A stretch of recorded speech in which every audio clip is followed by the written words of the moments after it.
JP Tasker, CBC News. Did you raise the issue of human rights and the extrajudicial killings with President Duterte while you were here in the Philippines, and if not, why? I actually had an opportunity to have a conversation with President Duterte just before our meeting earlier this morning, the larger meeting earlier this morning, in which I emphasized, of course, the people-to-people ties between Canada and the Philippines and the great connections there.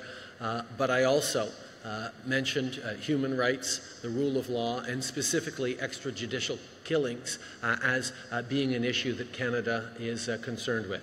We also discussed the garbage issue, which I know has been a long-standing irritant, and I committed to him, as I'm happy to commit to you all now, that Canada is very much engaged in finding a solution on that. Good afternoon, Prime Minister. I'm Ayi Makaraig from Agence France Presse. You mentioned you raised the issue of extrajudicial killings with President Duterte. Could you tell us what actions is Canada calling on the Philippines to do to address these allegations? And secondly, human rights groups have expressed concern about the declining state of human rights in Southeast Asia, from the Rohingya crisis in Myanmar, the crackdown on civil rights in Cambodia and Vietnam, to the allegations of killings in the drug war. Do you think the issue of human rights should be discussed at length and in depth more in ASEAN? Thank you.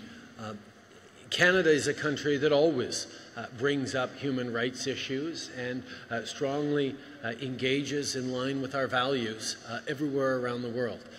Countries around the world have learned to accept that and expect it even of Canada, even as we engage constructively on other ways in economics and trade in benefits for our peoples.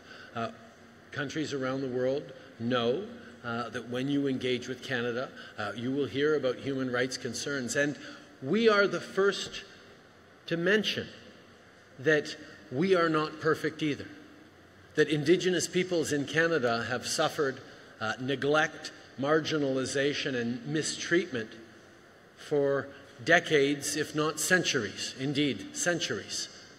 So we know that talking about human rights is an essential part of a path forward. It has to be done in an honest and frank way, but it has to be done. We have to talk about the high expectations we must have to protect life, to uphold the rule of law and human rights. We know that there is always more work to do, and Canada inevitably offers support and help, both through our own experiences and where we have failed and where we have succeeded, but also in our institutions, whether it's our justice system, whether it's around policing, whether it's around governance. These are things that Canada can sometimes share best practices and help countries move along in a way that creates opportunity, security, stability for all its citizens. I had extended conversation with the State Councillor of Myanmar, Aung San Suu Kyi, about the plight of the Muslim refugees in Rakhine State. This is of tremendous concern to Canada and many, many other countries around the world. And again, we're always looking at not how we can sort of shake our finger and yell at people, but how we can help, how we can move forward in a way that reduces violence, that emphasizes the rule of law, and that ensures protection for all citizens. As I mentioned to President Duterte, we are concerned with human rights, with the extrajudicial killings, impressed upon him the need for respect for the rule of law, and as always, offered Canada's support and help as a friend to help move forward on what is a real challenge. This is the way we engage with the world. This is the way we always will.